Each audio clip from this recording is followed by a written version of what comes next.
Es un capítulo que se las trae. Pero le pido al Señor que me dé sabiduría para poderlo hacer entendible algunas cosas. Mira, hermano, si tuviera que resumir algo de lo que el escritor de esta carta quiere decir en este capítulo, es que no nos conformemos con lo básico y que vayamos adelante. Así empieza. Por eso dice, dejando ya los rudimentos, es decir, las bases de la doctrina de Cristo, del Mesías. Y dice, vamos adelante a la perfección, a la madurez, al completamiento. No nos conformemos con lo básico nada más. ¿Y cuáles son las bases de la doctrina de Cristo, del Mesías? Ahí te lo dice, no echando otra vez el fundamento y la base. ¿De qué? Arrepentimiento de obras muertas. Esto es fundamental, hermanos. No hay evangelio sin arrepentimiento de pecado, de obras muertas. La paga del pecado es muerte. Todo lo que hagamos sobre la base de la carne son obras muertas. Hay que arrepentirse de ellas. De la fe en Dios. Sin fe es imposible agradar a Dios. Sin creer lo que Él dice, no hay nada que hacer. Porque si no creemos lo que Dios dice, vamos a hacer las cosas conforme a lo que diga el mundo o a lo que diga mi propia mente, mi propia alma, mi propia carne. De la doctrina de bautismos, esto sería para hablar un rato. ¿Cuántos bautismos hay en la Escritura? Dice bautismos en plural, no en singular. Y lo digo como pregunta en lo que no nos vamos a meter. ¿Qué significa el bautismo de fuego? ¿Os suena? ¿Quién bautizará en fuego? ¿Cuál es el bautismo en agua? ¿Cuál es el bautismo en Espíritu Santo? Todo esto son cosas básicas, hermanos. Son cosas básicas. De la imposición de manos. Yo entiendo, hermanos, cuando el apóstol Pablo le dijo a Timoteo, no impongas las manos con ligereza a nadie. Yo entiendo que se está refiriendo a que no es básico no identificarnos con cualquier ministerio o cualquier don, entre comillas. Todo lo que sean dones y ministerios conforme al Espíritu Santo y conforme a la autoridad de Cristo, pero no de boquilla, sino real, nos identificamos con eso, porque eso significa que el cuerpo se coordina al cuerpo de Cristo. Pero cualquier cosa, porque se apellide evangélico, nos identificamos con ella, no. Y esto es básico, hermanos, esto es básico. Y de la resurrección de los muertos, es fundamental entender que hay una resurrección de muertos, pero que la primicia de esa resurrección es Cristo. Y luego no es lo mismo. ¿Sabéis que todo el mundo va a resucitar? ¿A que suena raro que diga esto? Lo que pasa es que hay resurrección de vida y resurrección de condenación, pero todo el mundo va a resucitar. Unos para vida y otros para condenación. Y también habla del juicio eterno.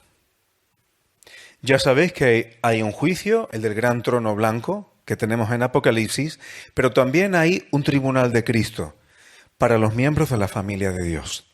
Estas son cosas básicas, hermano. Y sospecho que ni siquiera estas cosas básicas están en la base del discipulado o del conocimiento de muchos creyentes.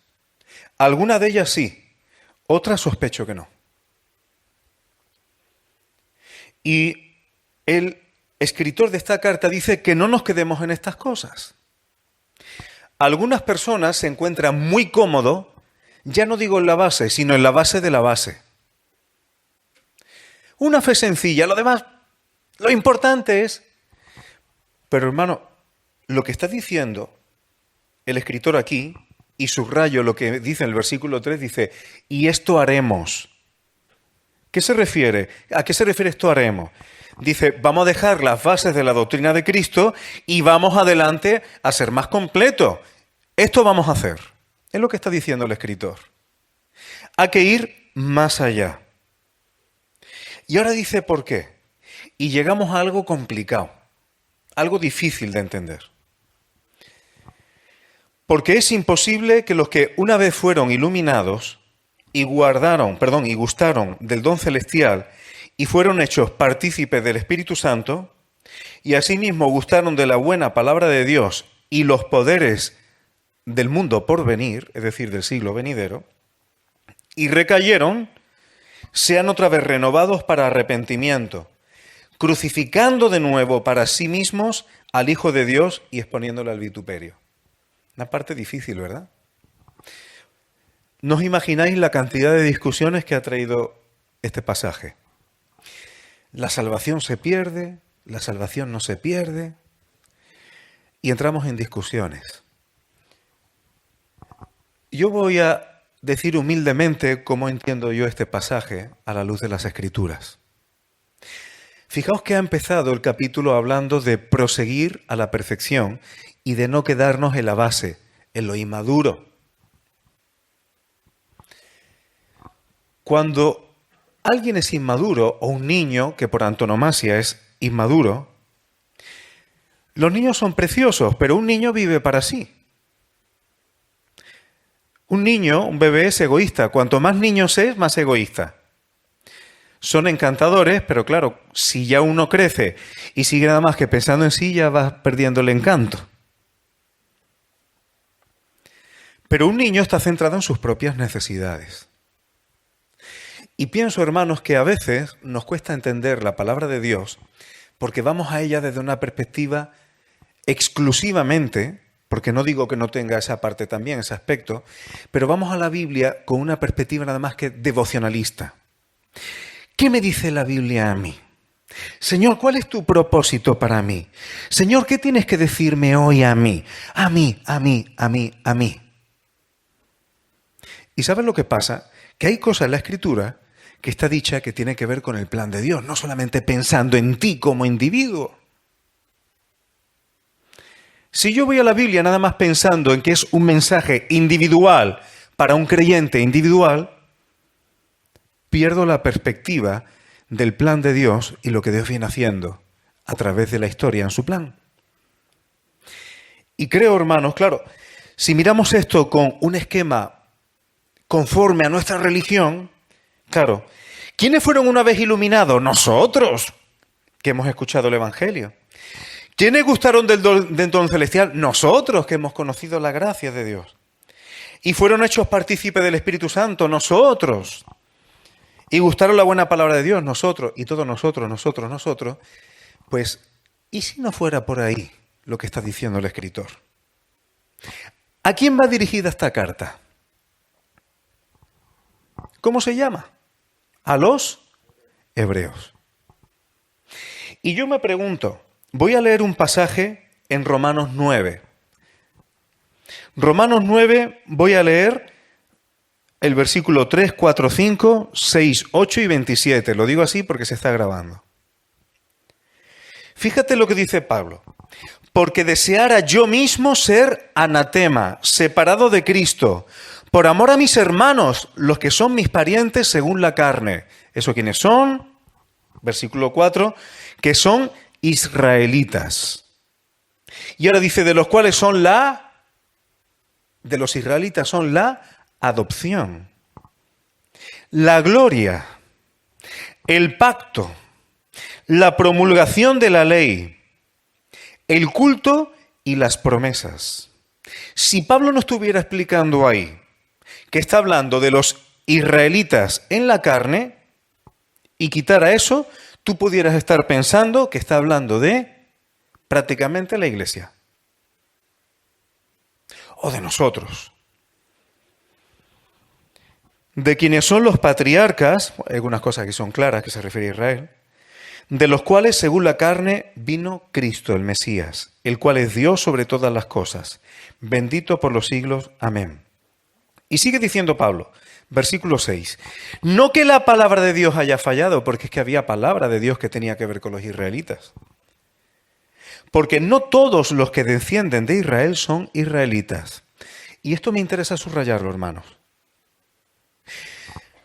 Todos los que descienden de Israel, según la carne, dice que no todos son israelitas.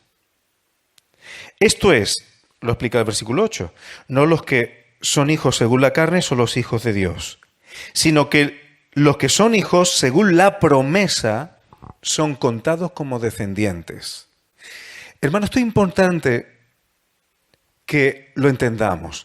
Pablo está llamando aquí israelitas a los que vienen por la promesa, no por la carne. Y luego va a poner un ejemplo. Fíjate que por la carne tanto Esaú como Jacob tenían la misma familia, tenían los mismos derechos, pero ¿sabes qué? A Jacob amé y a Esaú aborrecí.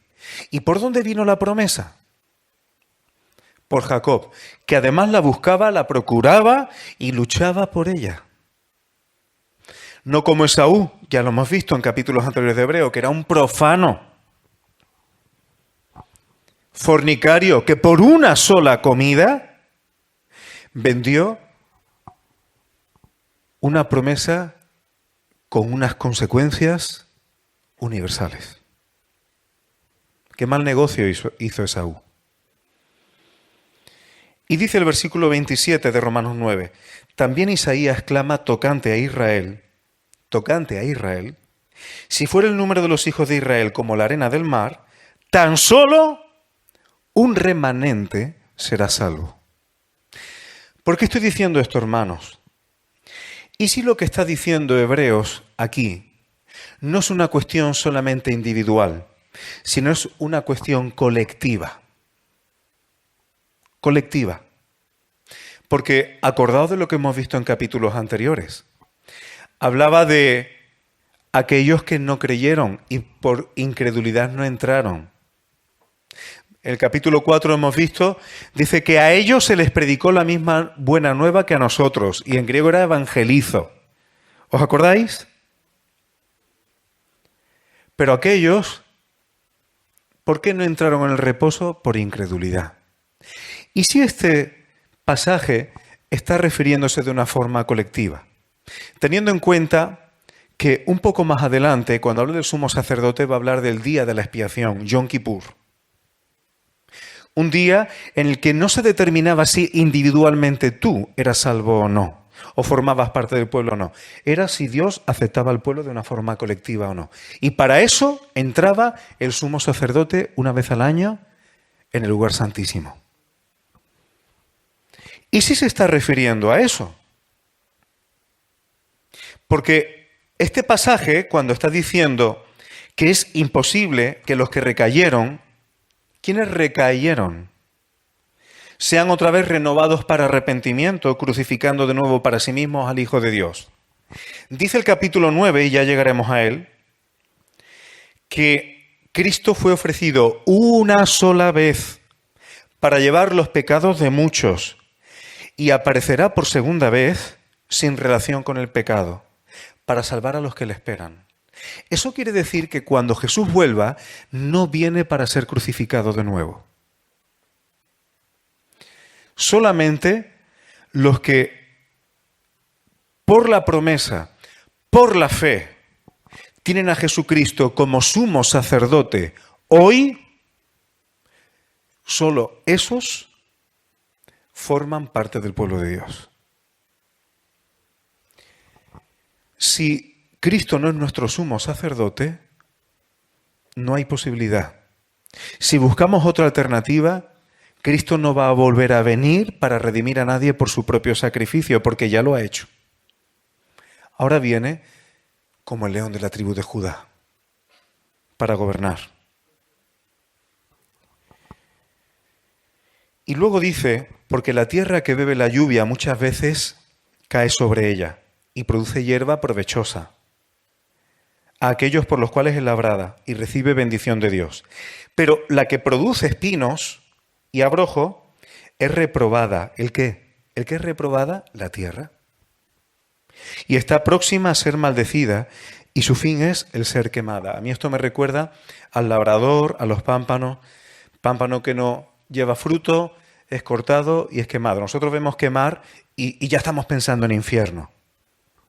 Pero Pablo le habla a los corintios del tribunal de Cristo y dice que se va a juzgar lo que ya hemos hecho en el cuerpo, sea bueno o sea malo. Y algunos serán salvos así como por... Así que siempre que veamos quemar o fuego, no está hablando del infierno. A veces se puede referir a otra cosa.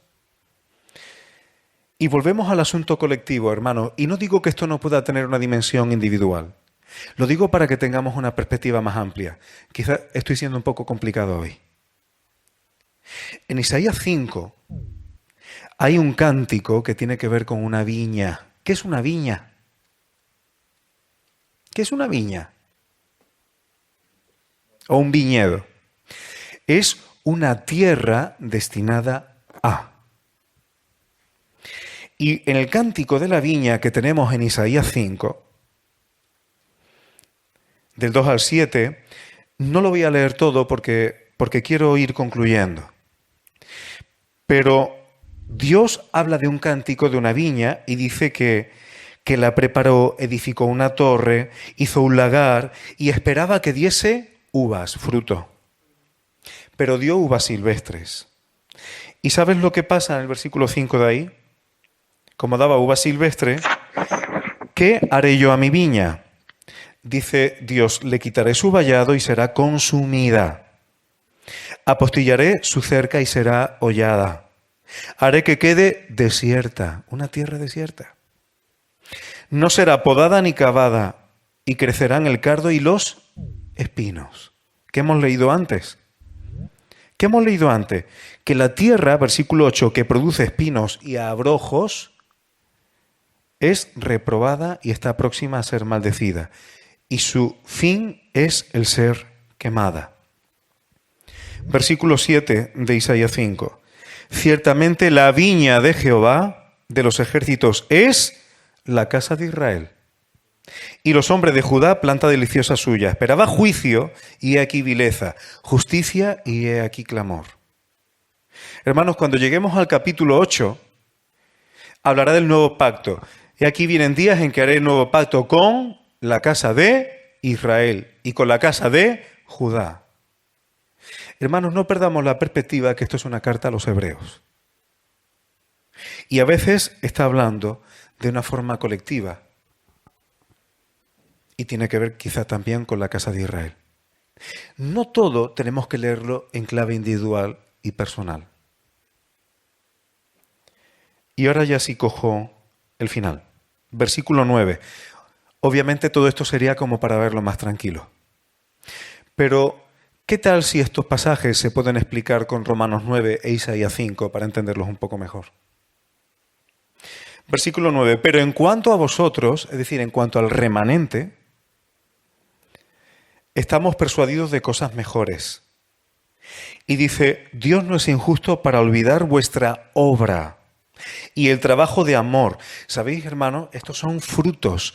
¿Qué pasa cuando la palabra de Dios cae en nosotros? ¿Producimos frutos o espinos? De eso se trata.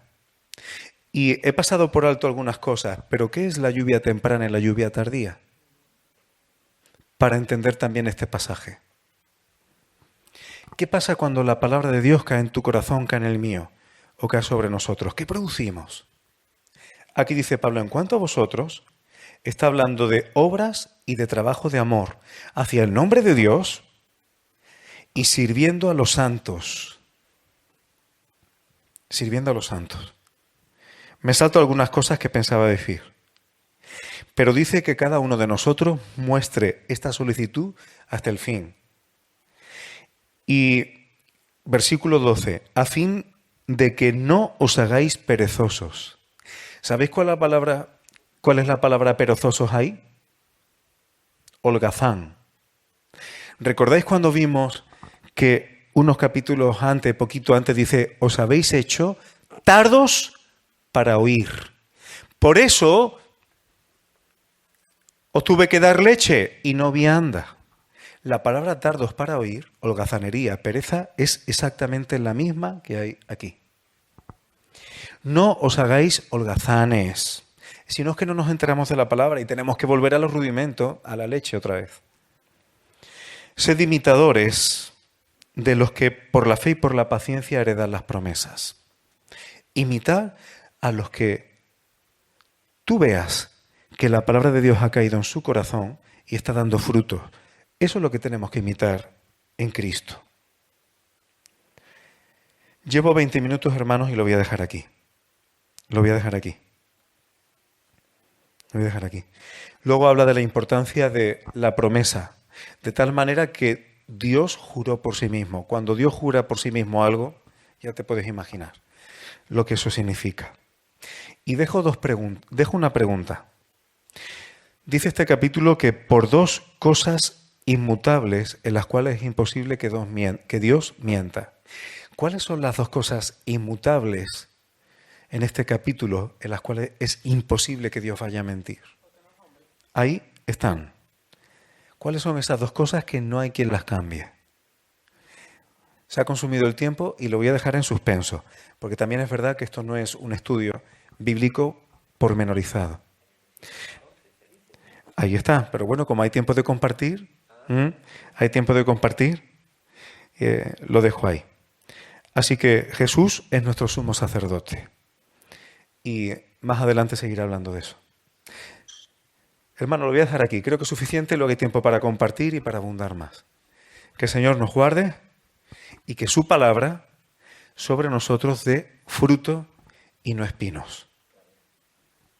Adelante, hermano.